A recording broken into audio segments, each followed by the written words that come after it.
1번. 자, 전 시간 했던 거. 부동산의 수요란 구매력을 갖춘 수요로서 이를요 잠재 수요라고 한다. 틀렸습니다. 이거를요 유효 수요다. 뒷장에 이제 해답이 있으니까 제가 발음이 안 좋다 그러면 그거 쓰시면 됩니다. 자, 이걸 뭐라고요? 유효 수요다. 2번 보겠습니다. 부동산의 수요란 저량 개념으로 일정 시점에서 구매하고자 하는 수량 혹은 욕구이다. 이거 틀렸습니다. 이거는요 저량 개념이 아니라 유량 개념으로 일정 시점에서가 아니라 일정 기간 동안에 구매하고자 하는 수량 혹은 욕구 이렇게 해줘야 됩니다. 원칙적으로. 물론 나중에 주택시장을 분석할 때는 예외적인 규정이 있지만 일반 경제학을 얘기할 때는 유량 개념으로 자 일정 기간 동안에 구매하고자 하는 수량 이렇게 해줘야 됩니다. 자, 그 다음에 수요 곡선은 어떻게 그려지냐면 이렇게 가격과 수량이 있다면 우리 같은 사람은 가격이 비싸면 좀 덜 사려고 할 겁니다. 이렇게. 그 다음에 싸면요 더 많이 살 수 있죠. 이렇게 이런 식으로. 자, 수요 곡선 자체가 이렇게 우하향한 형태로 그려집니다. 우측으로 내려가는 모양. 요때 이 곡선 상에서 왔다 갔다 한다. 이거 왜 그래요? 가격이 변해서 그런 겁니다. 이걸요 수요량이 변했다 해줍니다. 수요량. 근데 만약에 가격 이외의 다른 요인이 변할 수 있거든요. 예컨대 뭐 소득이 변하거나 선호도가 변했다, 금리가 변했다, 이자율이 아니면요 세금이 변했다 이런 거 있죠. 이럴 경우에는요 곡선 자체가 오른쪽 아니면요 왼쪽 이렇게 움직입니다. 자, 그래서 이걸요 수요가 변했다 이렇게 합니다. 수요가 변했다. 그래서 오른쪽으로 가는 걸요 수요가 증가했다. 왼쪽으로 가는 걸요 수요가 감소했다. 이걸요 수요가 변했다 해줍니다. 자, 읽어보겠습니다. 3번. 수요의 변화는 요걸 얘기합니다. 수요의 변화는 해당재와의 가격 이외의 요인이 변화하는 경우에 나타나는 변화로서 여기까지 문제 없습니다. 근데 요거는 동일한 수요 곡선상에서 이동으로 표시된다. 이게 틀린 겁니다. 동일한 곡선상에서 이거 지우시고 곡선 자체의 이동으로 표시된다. 이렇게 해줘야 됩니다. 곡선 자체의 이동으로 표시된다. 이렇게. 자, 이렇게 해서 3번 틀렸고 4번 보겠습니다. 상품이 정상재일 경우 예를 들어서 이 석유라든가 아니면은요 이 고급주택이라든가 이런 것들은 가격이 올라가면 수요가 증가할 수 있는 거 아닙니까? 이런 걸요 정상재라는 겁니다. 근데 반대로 연탄이라든가 달동네에 있는 저급 아파트 이런 것들은 소득이 증가하면 오히려 안 살려고 하죠. 그래서 자 이렇게 이런 걸요 정상재다 해줍니다. 정상재. 자, 그래서 상품이 정상재일 경우에 소득이 증가하면 수요 곡선이 좌측으로 이동하는 게 아니라 우측으로 이동하는 수요 증가 현상이 일어난다. 이렇게 해줘야 됩니다. 수요 감소 현상이 아니라 수요 증가 현상이 일어난다. 이렇게 해줘야 됩니다. 자, 5번 해볼게요. 특정 부동산에 대한 수요 곡선 자체를 이동시키는 요인을 모두 골라라. 그러니까 곡선 자체를 움직이는 요인 있죠? 요걸 찾아내라. 그 얘기인데, 자, 이때 주의할 거는 자, 만약에 가격이 변하죠? 가격이 변하면 곡선 상에서 움직입니다. 이거는 자체가 변한 게 아닙니다. 이렇게 요거 기억하시고 기억번에 소득 수준이 향상됐다. 그러면 이거는 곡선 자체가 오른쪽으로 움직이죠. 그래서 이거는 자체로 움직이는 요인이 맞습니다. 그 다음에 니은번에 소비자의 기호도가 변했다. 선호도가 변했다. 이것도요 곡선 자체가 움직일 수 있는 겁니다. 요즘에 대림 아파트가 좋아졌다는 얘기죠. 그러면 곡선 자체가 움직일 수 있는 겁니다. 자, 금리가 인하됐다. 이것도 곡선 자체가 우측으로 이동합니다. 우측으로. 그다음에 조세가 감면됐다. 이것도요 우측으로 움직일 수 있는 겁니다. 우측으로. 근데 비읍번에 생산 기술 수준이 변했다. 요거는 우리하고 상관없는 겁니다. 요거는 우리가 기술 수준이 올라간지 내려간지 잘 알지도 못할 뿐만 아니라 우리는 걔네들이 만들어 팔고 있는 부동산이면 부동산의 가격에만 관심 있는 거지, 아니 기술이 올라가는지 아니면 그 인건비가 줄어드는지 이거 어떻게 합니까? 알지도 못할 뿐만 아니라 이거는요 공급자 측면에서 공급을 변화시키는 요인입니다. 공급자 측면에서 공급, 그러니까 공급 곡선 자체를 이동시키는 요인입니다. 그 다음에 비읍번에 다른 부동산 가격이 변했다. 자, 그러니까 요거는 대림 아파트인데 주변에 삼성 아파트가 있답니다. 둘 다 비슷하게 생겼는데 삼성 아파트를 아주 싸게 분양한답니다. 그러면 삼성 더 사고 대림 안 살 수 있죠. 그러니까 영향을 미쳐야 안 미쳐요? 미친다. 이것도 수요 곡선 자체를 변화시키는 요인입니다. 이런 걸 뭐라고 하냐면 대체제다 해줍니다. 문제라고요? 대체제. 그 다음에 생산 요소의 가격 변화. 생산 요소가 뭐냐면 건축 자재라든가 인건비라든가 아니면 아파트 만들려면 토지 같은 게 필요할 거 아닙니까? 이런 걸요 건축 자재라는데 이것도 마찬가지로 우리하고 상관없습니다. 이거는요 공급자 측면에서 공급 곡선 자체를 이동시킨 요인입니다. 공급 곡선 자체를 이동시킨 요인. 그 다음에 주의식이 변했다. 자, 예를 들어서 옛날에는 우리 아버지 세대라든가 이런 세대들은 평생을 어떻게 했어요?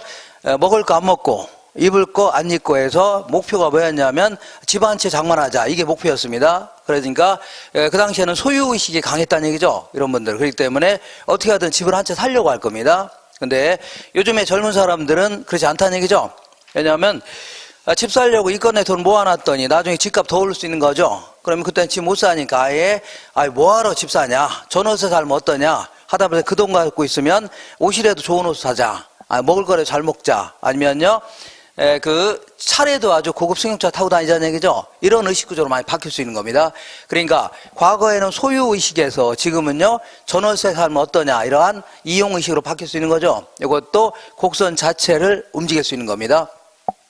소유의식이 강해졌다 그러면 수요가 증가할 수 있는 거 아닙니까? 근데 이용의식으로 바뀌었다 그러면 수요가 감소할 수 있다는 얘기입니다. 그 다음에 공급자의 수, 요것도 우리하고는 상관없는 겁니다. 이거는 공급자 측면에서의 시장 전체의 공급곡선 자체가 움직이는 겁니다. 시장 전체의 공급곡선 자체가 이동하는 겁니다. 그 다음에 해당자와의 가격 조심하라고 했죠. 요거는요 곡선 상에서 이동하는 겁니다. 곡선 자체가 아니라 곡선 상에서 이동합니다. 자, 그래서 수요 곡선 자체를 이동시키는 요인은 기역번, 니은번, 디귿, 리을, 비읍, 이응 요 정도를 찾아내셔야 됩니다. 그 다음에 6번 보겠습니다. 대상 부동산과 보완 관계가 있는 부동산의 가격이 하락하면 부동산 수요는 감소하는 게 아니라 증가하는 겁니다. 자, 보완 관계가 있는 가격이 하락했다. 그러면 자, 무조건 자, 커피하고 뭘 써놓으라고요? 프림 써놓은 다음에 커피 입장에서는 프림이 보완제 아닙니까? 프림 입장에서는 커피가 보완제죠. 그러니까 얘들은 함께 소비해야 만족감이 커지는 겁니다. 이때 자, 커피 입장에서의 보완제인 프림 가격이 하락했다. 그러면 프림 잔뜩 사려고 하죠. 그러면 커피도 덩달아 더 사려고 합니다. 이거는요 수요가 증가하는 겁니다. 수요가 증가. 그 다음에 대체 관계가 있는 부동산 가격이 상승하면 대상 부동산 수요는 증가한다. 이거 맞는 겁니다. 자, 그러니까 대체제 하면은 오비하고 뭘 써놓으라고요? 하이트 딱 써놓은 다음에 오비 입장에서는 하이트가 대체제 아닙니까? 그런데 대체제 가격이 올랐다. 하이트 가격이 올랐다. 그럼 하이트 살려고 안 살려고요? 안 사고 오비는 더 살려고 하죠. 그러니까 요거는 수요가 증가한다. 맞습니다. 수요가 증가한다.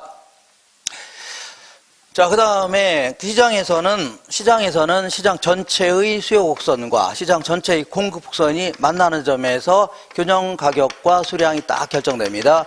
P0, 얘는 뭐라 할까요? Q0, 이렇게. 자, 그러면, 자, 8번 보겠습니다. 자, 시멘트, 철근, 이러한 자재 가격이 올라가게 되면 공급 곡선이 우측으로 이동하는 게 아니라 이건 건축 자재 가격 아닙니까? 생산 요소 가격이 올랐죠? 그럼 이거는 자재 구입하는데 돈을 너무 많이 쓰니까 아무래도 아파트 덜 지을 수밖에 없다는 얘기입니다. 공급을 감소시키는 겁니다. 그러면 공급이 감소되니까 공급 곡선이 우측으로 이동해요? 좌측으로 이동해요? 좌측. 증가는 우측, 감소는요? 좌측. 그래서 좌측으로 이동한다 해줘야 됩니다. 좌측. 그 다음에 아파트 시장에서 기술 진보로 인하여 생산성이 향상되면 시장 균형 가격은 상승하는 게 아니라 하락합니다. 자, 기술 진보가 있다. 그러면 공급자 입장에서는 공급이 증가할까요? 감소할까요? 증가하는 겁니다. 증가는 우측이에요? 좌측이에요? 우측. 증가는 우측. 그러니까 여기로 가는 거 아닙니까? 그러면 여기서 여기로 가니까 굳이 점을 찍어본다면 가격은 올랐어요? 하락했어요? 하락했고 균형량은요? 증가했다. 그러니까 균형 가격은 하락한다. 이렇게 해줘야 됩니다. 균형 가격은 하락한다. 그 다음에 10번 보겠습니다. 10번. 이렇게 수요와 공급이 만나는 점에서 균형 가격과 수량이 딱 결정되어 있었는데 P0, 얘는요 Q0. 자, 그러면 10번 볼게요. 인구가 증가하고 건축비가 올랐답니다. 그러면 인구가 증가한 것은 예컨대 호평지역의 인구가 증가했다. 그러면 호평지역에 아파트 살 사람이 많아져, 적어져? 많아진 겁니다. 수요가 증가하는 겁니다. 수요가 증가한다. 어디 갔어요? 그 다음에 이번에는 자, 거기 보니까 건축비가 상승했다. 그러면 조금 전에 한 것처럼 건축비가 올랐으니까 공급이 감소하는 겁니다. 공급이 감소는 왼쪽 아닙니까? 증가는 오른쪽, 감소는요 왼쪽. 그러면 얘는 어떤 형태로든 그려보세요. 어떤 형태로 그리든 어디에 점이 찍혀요? 요 위에 점이 찍힙니다. 그러니까 무조건 가격은 올라갑니다. 뭔 올라간다고요? 가격은 올라가는데 이 정보만 가지고는 균형량은 알 수가 없습니다. 뭐 늘어날 수도 있고 줄어날 수 있는 거 아닙니까? 그러니까 가격은 상승하는데 균형량은 알 수 없다. 균형 거래량은 알 수 없다. 이렇게 줘야 됩니다. 균형 거래량은 알 수 없다. 자, 이렇게 해서 이렇게 하시고, 자, 요게 뭐냐면 수요 곡선인데 이렇게 그려지는데 요거는 콜라 같은 거는 대체재가 많아요, 적어요? 대체재가 많다. 자, 그러다 보니까 수요 곡선이 어떻게 그려지냐면 이렇게 상당히 완만한 형태로 그려집니다. 자, 거기에 비해서 쌀 같은 경우는 우리나라 주식이 쌀이기 때문에 뭐 대체재가 뭐 별로 없다 해줍니다. 그러다 보니까 이러한 형태로 그려집니다. 자, 왜 그러냐면 콜라 가격이 이만할 때 이만큼 구입하려고 했는데 이렇게 올라가니까 소비량이 팍 줄어들었죠. 왜 그러냐면 네 가지게 오르면 안 먹으면 될 거 아니야 이렇게 하죠. 다른 거 먹으면 될 거 아니야 해서 팍 줄을 수 있다는 얘기입니다. 근데 이 쌀 같은 경우는 가격이 이만했을 때 이만큼 구입하려고 했는데 올라가더라도 거의 안 줄어들죠. 왜냐하면 뭐 가격 올라간다 해서 밥을 안 먹을 수 없는 거 아닙니까? 크게 안 줄어든다는 얘기입니다. 이렇게 이런 걸요 탄력적이다. 이런 걸요 비탄력적 해줍니다. 자, 읽어볼게요. 11번. 수요의 탄력성은 대체재가 많을수록 비탄력적이 아니라 탄력적이고 대체재가 적을수록요 탄력적이 아니라 비탄력적이다. 이렇게 해줘야 됩니다. 비탄력적. 그 다음에 요거는 주거용 부동산이고 요거는 상업용, 공업용이라고 치자. 자, 우리 아파트 이런 걸 대체할 만한 자를 찾아라. 그러면 전국 어디 가나 널려 있는 게 아파트 아닙니까? 대체재가 뭐예요? 받고 소비해도 만족감이 차이가 없는 것들 이런 걸요 대체재라는 겁니다. 받고 소비할 수 있는 재화. 그러면 아파트 같은 경우는 널려 있는 게 아파트 아닙니까? 그러니까 대체재가 많아요, 적어요? 많다는 얘기입니다. 근데 생각해 볼게요. 우리 이제 공장을 대체할 만한 자를 찾아라. 이 대체재가 뭐냐면 만족감이 비슷한 자를 얘기합니다. 근데 어떤 공장을 대체할 만한 자를 찾는 거는 쉽지 않을 겁니다. 그러니까 아무래도 대체재가 별로 없으니까 비탄력적입니다. 읽어볼게요. 수요의 탄력성은 12번. 일반적으로 주거용 부동산이 상업용, 공업용 부동산 등 다른 부동산에 비하여 더욱 탄력적인 걸로 알려져 있다. 맞는 겁니다. 13번 볼게요.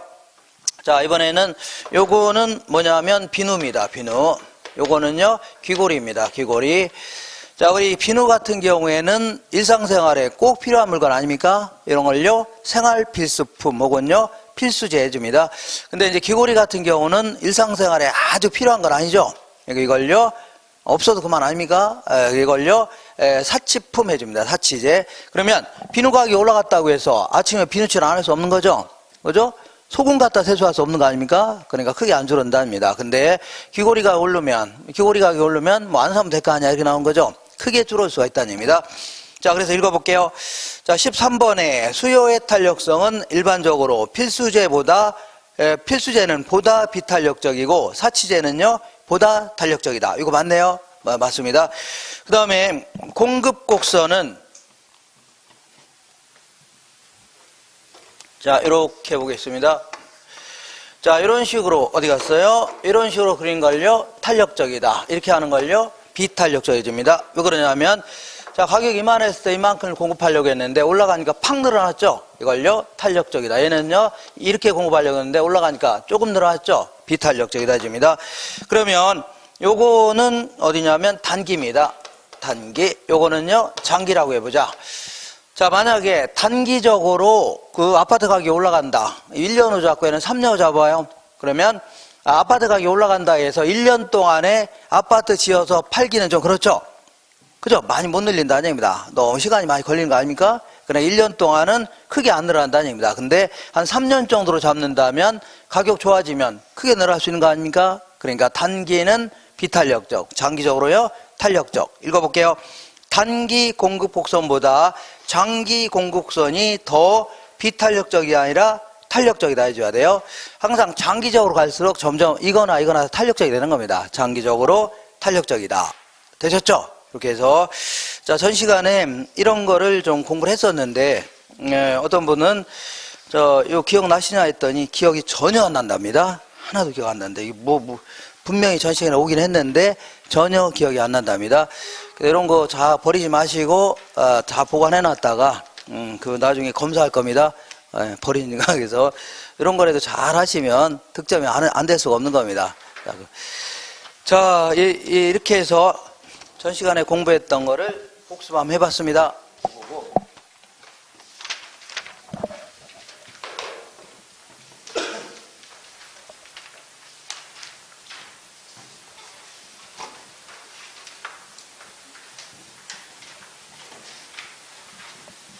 자, 우리 부동산학을 통틀어서 가장 중요한 파트가 어디냐면, 자, 맨 먼저 이제 수요 공급 이론입니다. 오늘 공부했던, 조금 전에 복습했던 수요 공급 이론. 아주 중요한 파트입니다. 자, 그리고 이제 정책론이라고 있습니다. 부동산 정책론. 요것도 아주 중요한 파트입니다. 자, 그 다음에 세 번째는 이제 투자론이라는 게 있어요. 투자론. 요것도 매우 중요한 파트입니다. 그리고 이 금융론. 요것도 아주 중요한 파트입니다. 다 중요하네요. 그리고 이 감정평가라는 게 있습니다. 감정평가론. 요것도 매우 중요한 파트입니다. 그래서 여기 이제 5가지 파트가 거의 부동산학에서는 가장 중심을 이루고 있는 이런 내용입니다. 여기서만 줄잡아 30문제 전후로 나옵니다. 30문제. 그리고 나머지 파트 이런 데서는 많이 나오면 한 문제, 안 나오면요 안 나오거나 이럽니다. 그러니까 그다지 중요한 파트가 아닙니다. 가장 중요한 파트예요. 그래서 지금 11월, 12월 달은 그 공부를 자세히 하는 것보다는 그 전체적인 흐름 있죠. 틀을 갖추는 게 매우 중요한 겁니다. 그리고 11월, 12월은 저 개강도 늦어지고 해갖고 이걸 다 하기는 그렇습니다. 그래서 요거 가장 중요한 파트, 요걸 위주로 정리할 겁니다. 요거 할 거니까 오늘 이제 정책론 요걸 공부할 겁니다. 정책론. 여기서 전부 다 줄잡아 6문제 전후로 나오는 매우 중요한 파트들입니다. 6문제 전후. 그래서 요것만 잘 정리하더라도 득점이 가능합니다. 그리고 다른 데서는 뭐 그다지 어려운 건 아닙니다. 다른데 이런 데가 좀 어려워요. 뭐 투자, 금융 이런 데가 계산 문제도 나오고 이러다 보니까 좀 어렵지. 다른 것들은 그냥 말로만 얘기하는 것들입니다. 뭘로 얘기한다고요? 말. 이렇게 쉽게 이제 하면 되시면 돼요. 이렇게. 자, 그러니까 이런 내용이 가장 중요한 거니까 오늘은 요 정책론 할 겁니다. 그리고 이게 끝나면은 이런 내용 중심으로 해서 12월까지 쭉 정리할 거니까 그런 줄 아세요? 저거 왜 자꾸 건너뛰냐 이러지 마시고 이 건너뛰는 내용들은요 별 그 중요성이 떨어져서 그런 겁니다. 중요성이요 떨어져서 그러니까 그런 줄 아세요? 이렇게. 자, 어디를 볼 거냐면요 70페이지 보겠습니다. 70페이지. 자, 그리고 요 책은 뭐 전 시간에 얘기했지만 요거는 입문 과정에서 그 처음에 진입하도록 이렇게 유도하려고 이렇게 만든 책이기 때문에 그 12월 지나가면 그냥 버려도 상관없습니다. 버려도. 그리고 그 본 교재가 나오면 거기다 이제 밑줄도 치고 그거 가지고 시험장까지 쭉 가는 겁니다. 끝까지. 그거 놈 가지고 시험장까지 가는 거지. 이거는 뭐 그냥 이렇게 입문 과정에서 이런 내용 있구나 정도 아시면 되는 겁니다. 이렇게. 자, 그 부동산 정책은 이렇게 볼게요. 이쪽으로 오겠습니다. 부동산 문제가 발생했다. 자, 부동산 문제라는 게 뭐냐면, 자, 인간과 부동산과의 관계가 악화됐다. 그런 얘기입니다. 자, 무슨 얘기냐면, 악화됐다는 얘기는 사이가 좋아요, 안 좋아요? 안 좋다는 얘기입니다. 그러니까 인간들이 자꾸 투기 같은 거 하게 되면 나중에 투기의 피해가 고스란히 인간에게 오는 겁니다. 나중에 할 겁니다. 그리고 또한 인간이 난개발 같은 걸 일삼는다. 그럴 경우는 나중에 홍수나고 그러면 피해가 누구한테 와요? 인간한테 오는 거 아닙니까? 이런 식으로 이런 걸요. 인간과 부동산과의 관계가 악화됐다. 이렇게 얘기합니다. 이런 걸요. 부동산 문제줍니다. 그러면 이러한 부동산 문제를 방치해 놓게 되면 이거는 정부 역할이 아니잖아요. 어떤 형태로든 시장에 개입해서 이걸 해결해야 될 겁니다. 이걸 뭐라고요? 부동산 정책이다 해줍니다. 자, 결국은 부동산 문제를 해결하겠다는 정부의 어떤 공적인 노력, 이걸 뭐라고요? 부동산 정책 해줍니다. 그래서 이 부동산 정책 파트는 부동산 문제와 부동산 정책 이렇게 되어 있는데 우리 시험에서는 여기서는 거의 안 물어봅니다. 거의 안 물어보고 5문제 정도 나오는데 여기서 다 물어봅니다. 여기서. 그러니까 최근 10년 동안 이 파트에서 물어본 거는 꼴랑 한 문제 물어봤습니다. 한 문제. 한 문제 그것도 집가고의 폐단이라고 해서 토지 가격이 계속 올라가게 되면은 어떠한 안 좋은 점이 생기냐 이런 거를 이제 물어봤는데 이런 것들은 그냥 상식적으로 그냥 답할 수 있는 것들입니다. 어떻게 답해요? 상식적으로 그냥 뭐 읽어보시면 그게 나오는 겁니다. 그러니까 아주 여기에 초점을 맞추는 게 아니라 여기다가 초점을 맞추는 겁니다. 되겠나요? 이렇게. 자, 그래서 우리 교재에 보면 자, 그 70페이지하고 71페이지 중간 정도까지 뭐 잡다하게, 뭐 잡다한 건 아니지만 뭐 간단간단히 무슨 얘기 해놨죠? 이런 것들은 그냥 가볍게 상식적으로 접근하시면 돼요. 가볍게 상식적으로. 근데 여기서는 그래도 처음 하는 건데 뭐 부동산 문제가 어떤 문제들이 있냐 이 정도는 확인하고 출발하는 게 낫겠네요. 그렇지 않아요? 처음 입문 과정이니까. 자, 그러면 부동산 문제를 먼저 알아보겠습니다. 부동산 문제는 자, 그래도 일상생활에, 인간 생활에 그래도 가장 중요한 문제가 토지와 주택 문제가 그래도 가장 큰 문제가 될 겁니다. 토지 문제, 주택 문제, 이런 것들이 자, 우리 인간 생활에서 가장 중요한 문제가 될 수 있을 겁니다. 이렇게 일반적으로. 자, 그러면 토지와 주택 문제 이렇게 크게 대비를 할 수 있는데 토지 문제는 또다시 한 2가지 형태로 나눌 수가 있습니다. 이건 뭐냐면 물리적 토지 문제다. 이렇게 합니다. 자, 요거는요, 경제적 토지 문제, 이렇게 얘기하는데, 물리적 토지 문제라는 것은 토지는 우리 맥주 같은 거 부족하면 새로 만들면 될 거 아닙니까? 근데 토지가 부족하다고 해서 새로 만들 수 있어, 없어요? 없다. 그래서 항상 토지가 이제 부족할 수밖에 없는 겁니다. 토지 부족 문제. 자, 항상 필요로 하는 땅이 항상 부족하다는 얘기죠. 이런 걸요, 물리적 토지 문제, 이렇게 얘기합니다. 물리적 토지 문제, 이렇게. 자, 그래서 나중에는 자꾸 층수가 계속 올라가려고 하고, 이런 게 일종의 다 물리적 토지 문제, 이렇게 얘기합니다. 그리고 두 번째는 이제 경제적 토지 문제는 이 토지가 이제 부족하니까, 특히 도시의 인근 땅 같은 경우는 계속 부족하니까, 사람들은 서로 이용하려고 안 하려고요? 이용하려고 하면서 가격도 올라갈 수 있다는 얘기입니다. 올라가는데, 자, 만약에 어떤 지역에 지하철이 들어오려고 한다. 그러면 이런 지하철역 앞, 이런 데는 토지의 가격이 올라갈까요? 떨어질까요? 올라가는데, 근데 문제는 여기다 내가 상가 같은 거 이용하려고 이용하는 과정에서 토지 가격이 올라간다. 이건 별 문제가 안 되는 겁니다. 아니, 생각해 볼게요. 지하철이 들어오니까 당연히 이런 데서 장사하고 싶을 거 아닙니까? 그죠? 장사하고 싶으니까 여기다가 토지를 서로 구입하려다 보니까 가격이 올라갈 수 있는 겁니다. 이런 것들은 별 문제가 안 돼요. 뭐 서로 이용하려면 가격이 올라갈 수도 있는 거 아닙니까? 근데 문제는 이런데 지하철이 들어온다는 사실을 미리 입수한 사람이 있을까 없을까요? 있다는 얘기입니다. 뭐 그잖아요. 뭐 무슨 아버지가 무슨 뭐 고위 계층에 있다면 이런데 뭔지 알 거 아닙니까? 그죠? 이런 사람들이 이용도 안 하면서 막 미리 땅을 구입할 수 있잖아요. 그러면서 정상 지가 이상으로 지가 막 급등할 수 있다는 얘기입니다. 이런 걸요, 지가 고해 문제라는 겁니다. 그러니까 이런 투기꾼들 때문에 이용도 안 하면서 투기꾼들 때문에 정상 지가 이상으로 막 올라간다는 겁니다. 이걸요, 지가 고해 문제다. 이렇게 표현합니다. 토지 가격이 정상 지가 이상으로 계속 올라가는 겁니다. 자, 그러다 보니까 이것 때문에 여러 가지 문제가 또 파생될 수 있는 겁니다. 어떤 문제가 파생되냐면 자꾸 비효율적인 토지 이용, 이런 게 자꾸 생겨요. 비효율적인 토지 이용이다. 자, 예컨대 사람들은 이런 데 막 땅 가격이 계속 올라가니까 이 돈 좀 있는 사람들 있죠? 이런 사람들이 돈만 생기면 이런 데 막 땅을 구입해 놓으려고 하는 겁니다. 이용도 안 하면서 장사도 안 하고 건물도 안 짓고 이러면서 미리미리 막 구입하려고 하는 거 아닙니까? 그러면서 이런 걸요, 공한지다. 이렇게 표현합니다. 무슨 땅이라고요? 공한지. 이런 게 도심 곳곳에 쌓여 있는 겁니다. 그러면서 아주 이런 사람이 갖고 있으니까 개발도 안 하고 갖고 있는 거죠. 그러면서 아주 비효율적으로 도시가 개발될 여지가 매우 높습니다. 비효율적으로. 그리고 자, 두 번째는 이제 분배가 상당히 부적정해지는 이러한 형태가 됩니다. 분배가 부적정해지는 이러한 문제가 발생합니다. 이것도 무슨 얘기냐면 이런 얘기입니다. 자, 이 갑이라는 사람이 있습니다. 그리고 을이라는 사람이 딱 있는데, 자, 갑이라는 사람은 아버지를 잘 만났는데 아버지는 또 할아버지를 잘 만난 사람입니다. 누구 잘 만났다고요? 할아버지를 잘 만난 사람이죠. 자, 할아버지가 누구냐면, 일제 때, 일본 정부에 충성을 다했다는 얘기죠. 그래서, 일본이 대한민국에, 일본 제국주의가, 한국에 조선에 와갖고, 그 국권을 침탈하고 식민 통치를 하는데 상당히 협력을 했다는 얘기죠. 물론, 자, 이런 협력자들 중에서는 생계 목적으로 할 수 없이 이제 또 협력했던 사람도 어쩔 수 없는 겁니다. 먹고 살려면 어쩔 수 없는 거 아닙니까? 근데 의도적으로 막 이렇게 소음을 주는 사람들 있죠? 이런 사람을 우리는 친일파다 해줍니다. 반민족 행위를 했던 사람들 아닙니까? 의도적으로. 그잖아? 그래서, 자, 이런 사람을 뭐라 한다고요? 친일파다. 이렇게 얘기합니다.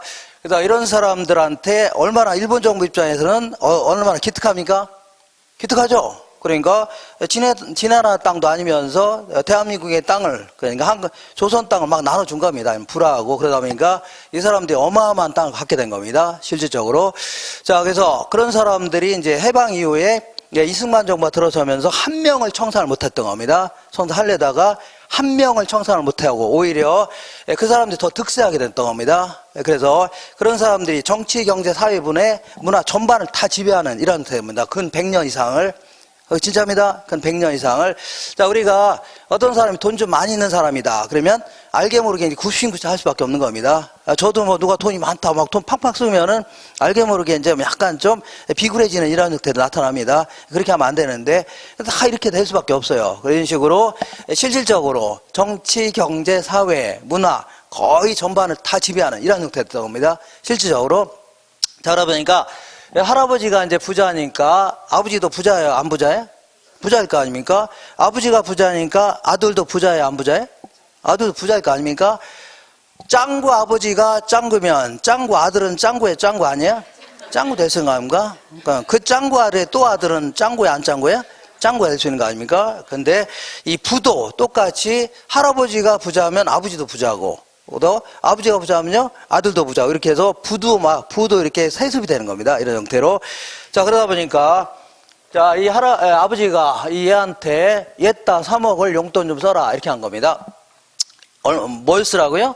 용돈을 쓰라고 한 겁니다. 저는 우리 아들한테 3만 원 주면서도 아이고 너무 많은 것 같은데 이제 10,000원 뺏고 하는데 이 사람은요 3억 주면서 너무 부족한 거 아니냐 1억 더 가지라 이렇게 하는 거 아닙니까? 그래서 자, 이런 사람들은 이제 어디 개발이 예상된 저기 땅을 구입해서 뭐 6개월 만에 뭐 6억이 됐거나 어땠거나 이제 배로 뜨는 거 아닙니까? 그리고 이런 애들은 이런 자제분들은 그 같은 부류끼리 몰려다닙니다. 그래서 대한민국에 돈깨나 있는 사람들 아니면요 아버지가 힘깨나 있는 아버지 있죠? 그 자제들끼리 이제 몰려다니는 겁니다. 몰려다니면서 이제 골프나 치러 다니고 술이나 먹으러 다니면서 얘네들은 어떤 지역이 개발된다는 정보를 미리 알까요? 모를까요? 미리 안다는 거예요. 왜냐하면 지들 아버지가 뭐 재벌이고 지들 아버지가 이제 정치인인데 어느 지역 개발된다고 미리 알 거 아닙니까? 그죠? 그래서 거기다 이제 땅을 이제 6억짜리 구입했더니 1년 만에 뭐 12억이 됐거나 어쨌거나 그래서 이런 사람들은 계속 더 큰 땅을 갖게 되는 겁니다. 실질적으로 계속 뭐라고요? 또 다른 땅을 계속 나는 겁니다. 그래서 자, 그래서 실질적으로 갖고 있는 사람이 계속 갖게 되는 겁니다. 그래서 우리나라 대한민국에 이거는 공식적으로 나오는 수치인데 책에도 나올 겁니다. 자, 상위 계층 1%가 상위 계층 몇 프로라고요? 1%가 대한민국의 사유재산, 사유토지의 60%를 갖고 있습니다. 통계에 나온 겁니다. 그러니까 아주 상위 계층이잖아요. 그래서 몇몇 소수가 대한민국에 있는 땅을 거의 갖고 있다 생각하시면 됩니다. 그러면 이제 저 같은 사람은 뭘 갖고 있냐면 저도 아파트 한 채 갖고 있거든요. 아파트 어떤 사람인데 너 월세 사는 거 아니냐 그러는데 제 집입니다. 그러면 그 아파트 밑에는 땅이 있는 겁니다. 땅이 있어요. 거의 지분이 있는 겁니다. 이런 땅 외에는 다 소수가 거의 독점하고 있다 생각하시면 돼요. 그죠? 실질적으로 일례로 자, 1919년도에 토지대장을 친일재산 환수위원회에서 이걸 조사했는데, 그때 이제 을사오적 중에 대표적인 자가 이완용 아닙니까? 그 사람이 갖고 있었던 땅이 무려 2,700만 제곱미터입니다.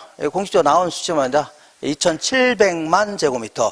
요거는 그 크기가 어느 정도인지 그 PB에 안 와닿죠? 그래서 요거는 여의도 면적의 7.7배 정도 됩니다. 여의도 면적의 몇 배라고요? 7.7배. 근데 이 사람만 이렇게 갖고 있는 게 아니라 이 상당히 많은 친일파들 이런 땅을 갖고 있었던 겁니다. 그러면 이 땅들이 다 어디 갔을까 볼게요. 자, 만약에 이 후손들이 이 땅을 갖고 있다가 팔았으면 없어지나요? 돈으로 들어올 거 아닙니까? 팔으면 그게 돈으로 되는 거죠? 안 팔았으면 이 땅이 또 다른 땅을 낳고 또 다른 땅을 낳는 겁니다. 결국은 전부 다 갖고 있다 생각하시면 돼요. 거의 대부분을 갖고 있다 생각하시면 돼요. 상당히 분배 구조가 어떻다고요? 열악해진 겁니다. 열악해요. 근데 을이라는 사람은 찢어지게 가난한 집에 하나 태어났습니다. 찢어지게. 그러니까 가난한 집에 태어났으니까 배운 게 있어 없어요? 없고 가진 것도 없을 거 아닙니까? 그래서 그냥 공장 나가서 그 공장 근로자로 일하는데 200만 원 벌어서 이것저것 빼고 나니까 150만 원 버는 거 아닙니까? 세금 다 빼고 무슨 여러 사대보험 이런 거 빼고 나니까 얼마 나와요? 150만 원. 근데 이런 집안이 애들은 또 많아요. 뭐 많다고요? 애들이 이렇게 많아요. 그래서 어디 사냐면 기찻길 옆에 삽니다. 그래서 애들이 굉장히 많아요. 무슨 이유인지 모르겠지만 잘 모를 겁니다. 자, 그래서 애들이 많으니까 통신요금 무한대 이거 하나씩 해줘도 그냥 요즘에 한 100만 원 나가는 겁니다. 이렇게 쓸 돈 있어 없어요? 거의 없는 겁니다. 근데 이런 사람이 요즘에도 이제 한 150만 원 봅니다. 예를 들어서 제가 2001년도경에 이제 김포로 이제 이사 왔는데, 그 당시에 김포에 가면 짤짤한 공장이 굉장히 많습니다. 조그만 공장이 굉장히 많은데, 그 당시에도 그 근로자들 급여가 기껏해야 200만 원 정도밖에 안 됐습니다. 물론 뭐 더 많이 받는 사람도 있고, 덜 많은 사람도 있지만, 평균 잡았을 때 얼마라고요? 200만 원 있습니다. 제가 아는 애들, 이제 조그만 공장 같은 거 하는 사람도 있었습니다. 진짜요, 이렇게. 근데 요즘에도 200만 원 정도 버는 사람이 수두룩합니다. 여성분들은 이거보다 더 못해요. 어떤 경우는 150만 원 받고 이런 사람도 수두룩합니다. 그리고 많이 받아봐야 좀 더 받고 이럽니다. 평균 잡아서 요 정도 받습니다. 근데 이게 몇 년 지난 거예요? 몇 년 지났어요? 20년 지났은 거 아닙니까? 그러면 하다못해 물가가 5배로 올랐다고 가정해보자. 뭐 5배 더 오를 수도 있는 거 아닙니까? 어떤 거는? 콩나물 가격 생각하시면 됩니다. 그러면 5배로 올랐다면 물가 상승을 반영했을 때는 750만 원 받아야 정상적으로 받는 겁니다. 아니 물가가 5배로 올랐으면 몇 배요? 750만 원을 받아야 정상적으로 받는 겁니다. 근데 지금도 한 150만 원밖에 못 받는다. 이것 좀 빼고 나면. 그러면 옛날에 비해서 5분의 1을 받고 있는 겁니다. 어떻게 받는다고요? 5분의 1. 상당히 소득 구조가 열악해지는 이런 상태입니다. 상당히 문제가 될 수 있어요. 이런 게 이제 분배의 부적정이다. 이렇게 표현합니다. 자, 이번에는 주택 문제 좀 보겠습니다. 느낌으로 하시면 돼요. 느낌으로. 자, 주택 문제는 크게 이제 양적 주택 문제, 그 다음에요, 뭐 질적 주택 문제, 이렇게 구분할 수 있는데, 자, 양적 주택 문제라는 것은 그 가구수에 비해서 주택이 부족하다 그런 걸요 양적 주택 문제라는 겁니다. 그래서 자, 가구가 이제 100가구인데 주택수가 한 80개가 안 된다, 80개밖에 안 된다 이런 걸요 양적 주택 문제 이렇게 얘기합니다. 근데 이거는 공식적으로 통계로 나온 숫자인데 2011년부로 우리나라는 이미 주택 보급률 자체가 102.3% 이게 나왔습니다. 102.3% 이렇게 공식적으로 나온 숫자입니다. 그러면 이 얘기는 뭐냐면, 자, 가구 수가 100가구라면 주택은 몇 채라는 얘기예요? 102채는 된다는 얘기입니다. 이거 넘어간다는 얘기죠? 이거 이제 주택 보급률 해주는데, 그러면 집 없는 사람이 없어야 되는 거죠? 아니, 가구 수는 100가구인데 주택이 102채니까 집 없는 사람이 없어야 될 거 아닙니까? 근데 아직까지도 집 없는 사람이 40%가 넘어갑니다. 전월세 사는 사람이. 물론 이제 의도적으로 전세 사는 사람도 있지만, 뭐 돈이 돈이 있으면 집 안에서 살 수도 있는 거 아닙니까? 그럼 전세 놓을 수도 있는 거고, 자기가 전세 살 수도 있고. 그런데, 이거는 왜 이런 현상이 나타나냐면, 한 사람이 집이 2채 이상 갖고 있으니까 그런 거 아닙니까? 안 그래요? 뭐 그렇다고 해서, 공산주의처럼, 그 공산주의가 아니라 이 집 한 채 이상 못 갖게 한다. 이거는 자본주의 논리와 안 맞는 겁니다. 안 맞아요? 자, 그러니까 어떤 형태로든 정부가 나서서, 자, 한 채 이상 못 갖게 할 수 있는 방법 같은 거 자꾸 강구해야 됩니다. 예를 들어, 양도세 같은 거를 부과할 때 1세대가 2년 이상 갖고 있다가 자, 집 한 채 갖고 있다가 팔게오는 거죠. 비과세 해준다. 이렇게 하게 되면 한 채 이상 안 갖고 있으려고 할 수도 있을 겁니다. 이런 식으로 해서 자꾸 조세 제도 이런 걸 통해서 자, 이 주택 보급률, 특히 자가주택 보급률을 자꾸 높일 필요가 있는 겁니다. 그렇지 않아요? 자가주택 보급률. 자, 이렇게. 자, 근데 집은 잔뜩 있는데, 이 달동네에 있는 주택 같은 거 있잖아요. 이걸 불량주택 해줄게요. 무슨 주택이라고요? 불량주택. 이런 것들은 집은 집인데 그런 주택은 아주 안전에도 문제가 있고 위생에도 문제가 있는 거 아닙니까? 그러니까 우리 홍수나고 태풍 불고 그러면 우리 아파트 사는 사람들은 피해 봐야 안 봐요? 저 같은 사람 피해 안 봅니다. 유리창 깨지면요. 어떻게 하면 깨지려고 하면 신문지게 붙이면 됩니다. 그럼 안 깨집니다. 근데 자, 소위 이제 태풍 불고 막 홍수나 그러면 달동네 있는 분들이 막 피해를 보는 거 아닙니까? 그래서 자고 일어났더니 이거 지붕이 날아가고 이런 것들은 뭐 그나마 다행인데 뒤에 있는 산이 무너지는 바람에 깔려서 돌아가시고 이런 게 문제가 되는 겁니다. 그리고 위생에도 매우 문제가 있습니다. 왜 문제가 되냐면 자, 우리 아파트 같은 경우에는 분리수거 이런 거 잘 돼요, 안 돼요? 금요일마다 가면 막 분리수거 딱딱 돼 있습니다. 이렇게 다 하고 그러는데, 이 달동네 이런 데 가면은 분리수거하고도 애매합니다. 동네 자체가. 그죠? 뭐, 놀 때도 마땅치 않고, 그리고 그 음식물 쓰레기 이런 것들도 뭐 내놓기도 막 아무 데나 내놓기도 그렇죠? 그러니까 아무 애매합니다. 그러다 보니까, 그리고 쓰레기 내놓으려면 밑에까지 내려가야 되는데, 그 할아버지 할머니들이 또 힘드니까 그냥 아무 데나 막 버리고 할 거 아닙니까? 그러니까 위생에도 문제가 있고, 네. 그 동네 양아치들이 동네 양아치들이 저기 좋은 동네 가서 저기 강남이나 이런 데 가서 도둑질을 하게 되면 거기는 세콤이라든가 이런 거 보안이 잘 돼 있어 안 돼 있어요? 좀 잘 돼 있으니까 꼭 그 근처에 가서 이제 도둑질을 하고 이러다 보니까 아주 불량 청소년도 넘쳐나고 이거 상당히 문제가 되는 겁니다. 문제가 돼요. 그래서 이걸 어떤 형태로 정부가 개입해서 해결해야 되는 겁니다. 그죠? 이런 걸요. 예, 질적 주택 문제다 해줍니다. 무슨 문제라고요? 질적 주택 문제가 되죠. 자, 이렇게 해서 이렇게 이 부동산 문제를 이제 간단히 정리하시면 돼요. 이렇게 하나 뭐 이렇게 대충 이렇게 정리하시면 돼요. 이런 거 거의 안 물어본다고 했죠? 그러면 진짜 물어보는 것은 여기서부터 물어보는 겁니다. 여기. 자, 우리 교재 어디를 보면 71페이지에 오른쪽 아래 보니까 부동산 정책 있어 없어요?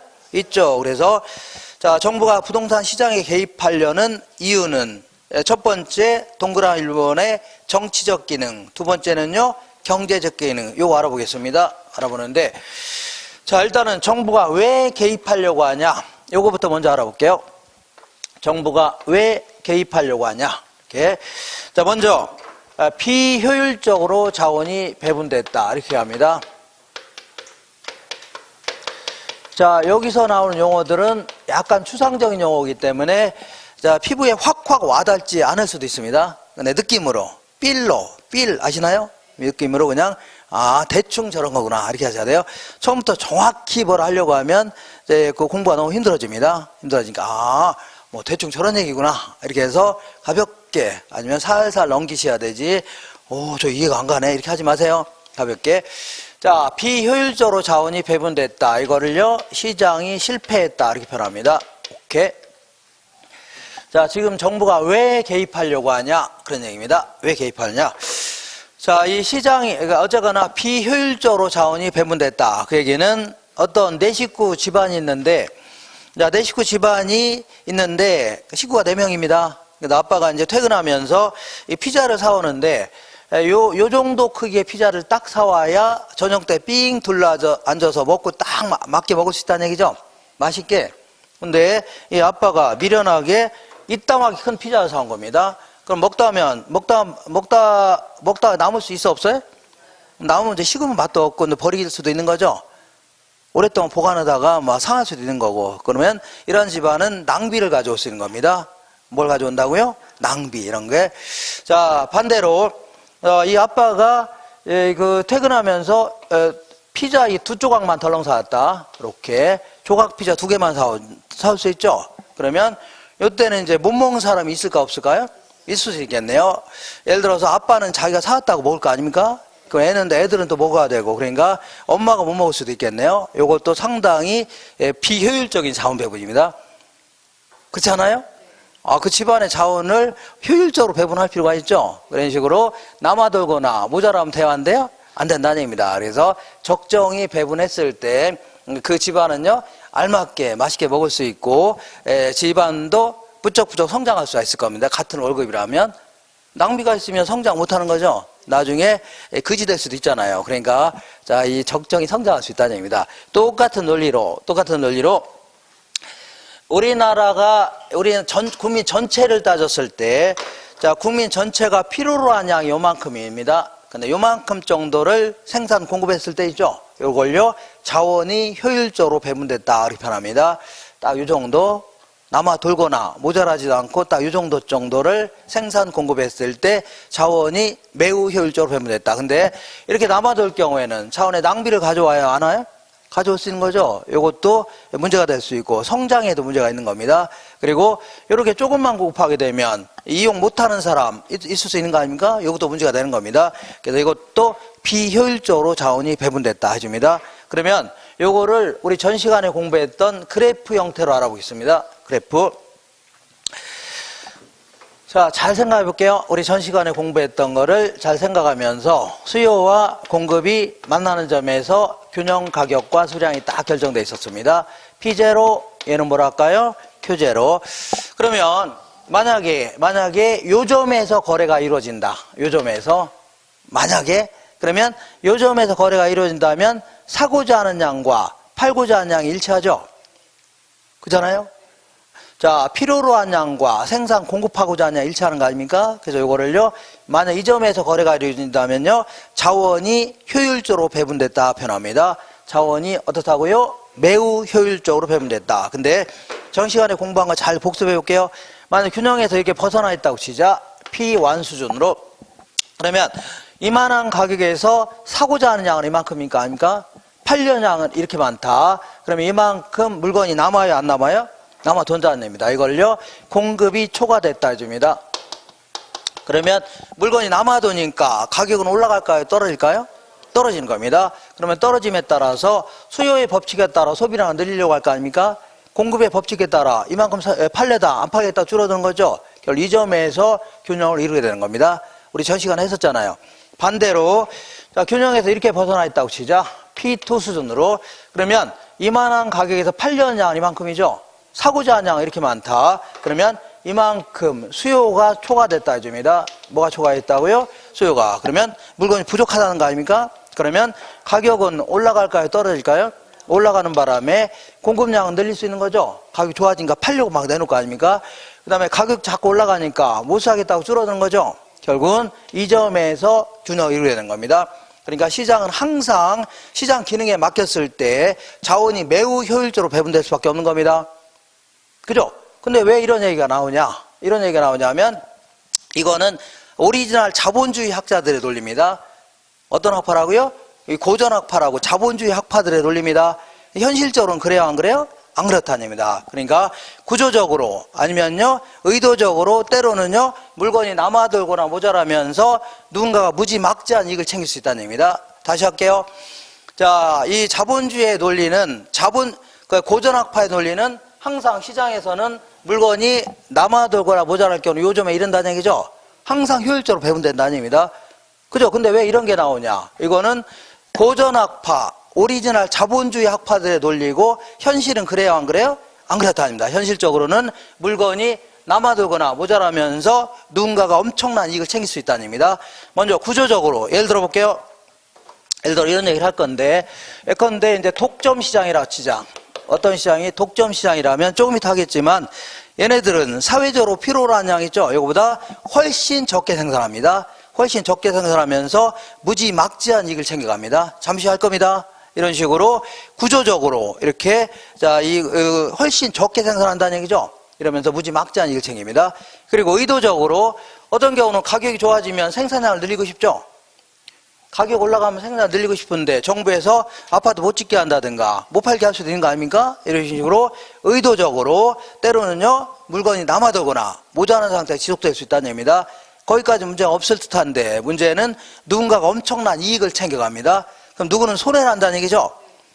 누가 엄청난 이득을 챙기면 누구는 손해나는 거 아닙니까? 이런 걸요, 시장이 실패했다. 자본주의 메커니즘이 균형점에 이르지 못하고 물건이 남아돈 상태, 모자란 상태가 지속된다는 얘기죠. 이걸요, 시장이 실패했다. 입니다. 말이 약간 어려우니까. 그러니까 제가 뭐라고 했어요? 그냥 느낌으로 그냥 아시라고 했죠? 느낌으로. 그래서, 자, 독점이나 과점 시장이 존재하거나 규모의 경제가 있다든가, 뭐 공공재가 있다든가, 공공재입니다. 공공재. 그 다음에 뭐 외부 효과가 있다든가, 아니면요, 자, 정보의 비대칭, 이런 것들. 자, 이런 것들이 있게 되면 필연적으로 시장은 어떻다고요? 실패할 수밖에 없는 겁니다. 물건이 남아돌거나 모자라면서 누군가가 엄청난 이익을 챙깁니다. 누구는 손해본다는 얘기 아닙니까? 그래서 안 되겠다. 자, 이 자원 배분의 효율성을 좀 높여보겠다는 얘기입니다. 효율성을 높여서 누구는 손해보지 않게끔 하겠다. 그리고 자원의 낭비를 가져오면은 그 나라가 성장할 수 있어 없어요? 없다닙니다. 아까 가정이 성장을 못하듯이 국가도 성장하기가 힘들어지는 겁니다. 그래서 자원 배분의 효율성을 높여서 누구는 손해보지 않게끔 하겠다. 그리고 또한 나라가 부쩍부쩍 성장하게끔 하겠다는 얘기죠. 부쩍부쩍 성장하게끔 하겠다. 이렇게 해서 개입하는 걸요, 이거를 경제적 기능이다. 이렇게 표현합니다. 경제적 기능. 자, 이번에는 이렇게 느낌으로 하시면 돼요. 느낌으로. 자, 이번에는 이런 얘기를 해볼게요. 어떤 얘기냐면, 자, 이 시장도, 요 시장도 수요와 공급이 만나는 요점에서 거래가 이루어진다고 치자. 요점에서 거래가 이루어지니까 가정해보는 겁니다. 그러니까 요점에서 거래가 이루어지니까 자원은 효율적으로 배분됐어, 안 됐어요? 된 겁니다. 됐어요. 가정해보는 겁니다. 이 점에서 거래가 이루어진다면. 그러면 이 시장도 수요와 공급이 만나는 요점에서 거래가 이루어진다. 가정해보자. 요점에서. 그죠? 그러면 이 시장이나 자원은 효율적으로 배분됐어, 안 됐어요? 됐다는 얘기입니다. 됐는데 요거는 고급주택이고 요거는요 아주 저급주택이라고 치자. 그러면 어쨌거나 이 고급주택의 경우는 이렇게 높은 가격을 치를 수 있는 사람만이 시장에서 집을 구입할 수 있는 거 아닙니까? 그 다음에 저급주택은요, 이게 낮은 가격이라도 치를 수 있는 사람만이 집을 구입할 수 있는 거죠. 그러면 우리 극빈층이라든가 노숙자, 이런 사람들은 보증금 낼 돈도 없는 사람, 불과 이제 200만 원 낼 돈도 없는 사람들 수록하다는 얘기죠. 그렇지 않나요? 아주 극빈층들, 이런 사람들은 그 보증금 낼 돈 없는 사람 수독하잖아요. 이런 사람들 그냥 방치해놓고, 노숙자들을 그냥 방치해놓고 이게 뭐 건강한 사회다 이렇게 할 수 있나요? 없다는 얘기입니다. 그죠?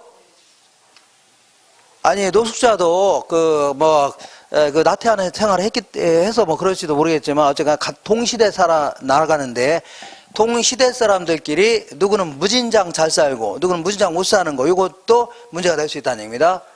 그잖아요? 이렇게. 그러니까 안 되겠다. 이 불공평한 소득 분배가 있다. 불공평한 뭐가 있다고요? 소득 분배가 있다. 자, 그러니까 아니 무슨 불공평한 소득 분배냐? 자본주의 국가에서는 열심히 일하는 사람들은 많은 소득을 가져가야 될 거 아닙니까? 게으르고 나태한 자들은요, 낮은 소득을 가져가야 되죠. 그죠? 근데 우리 소득 구조를 잘 볼게요. 아무리 자원이 효율적으로 배분됐다 하더라도 소득 구조를 잘 보면 한 달에 100억씩 버는 사람이 있다고 치자. 얼마 번다고요? 100억씩 버는 사람이 열심히 자기가 공장 나가서 땀 흘려 일한 대가일까요? 그건 아니라는 얘기입니다. 잘 보시면 아까 같이 땅을 잔뜩 갖고 있다는 이유로 나중에 비싸게 팔면 돈이 남아야 안 남아요? 무지막지하게 남고, 그리고 땅을 가지고 있으면 임대료 받아야 안 받아요? 무지막지한 임대를 받을 수 있는 겁니다. 그죠? 그리고 건물 하나 큰 거 갖고 있다는 이유로 막 임대를 많이 받은 거 아닙니까? 그리고 또한 우리 주식, 이 삼성전자 주식을 잔뜩 갖고 있는 사람들이죠. 이런 사람들은 노동자들이 땀 흘려 일한 대가를 걔들은 월급만 주는 겁니다. 그 나머지는 다 누가 가져가요?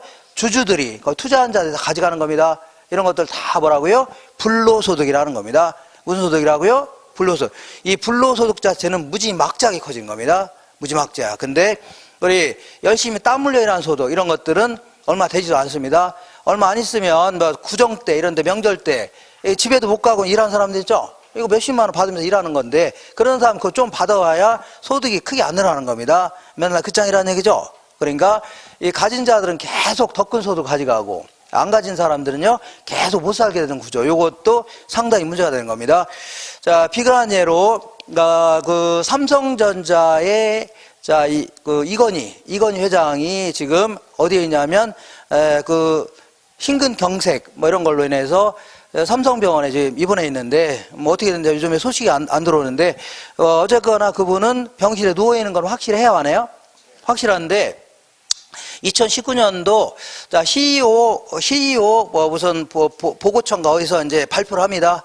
자, 2,300개 정도의 상장 기업들의 배당 있죠? 배당금의 배당 순위를 발표하는데, 이건희 회장 1등입니다. 몇 등이라고요? 1등인데 올해 배당금만 받은 게 4,700억 넘어갔습니다. 하고 공식적으로 나온 숫자입니다. 얼마라고요? 4,700억. 그러니까 이분은 병실에 이렇게 누워 계신데도 얼마 들어온다고요? 4,700억이 들어오는 겁니다. 이렇게 무지막지한 천문학적 숫자가 막 들어오는 겁니다. 1억도 아니고 얼마라고요? 4,700억 정도. 이거 신문에 보세요. 이따 제가 끝나고 거짓말인지 이거 여기서 검색해 보세요. 올해 배당 순위 이건희 회장 1등입니다. 4,733억인가 이거 받은 겁니다. 무지막지한 이거 챙겨가는 거 아닙니까? 상당히 소득 구조가 열악하다는 얘기입니다. 그렇잖아요? 그래서 안 되겠다. 소외된 사람 없이 모두 다 좀 잘 사는 사회를 만들어 보자. 사람들 간의 형평성을 좀 높여보겠다 그런 얘기입니다. 자, 이렇게 해서 개입하는 걸요, 정치적 기능이다 이렇게 표현합니다.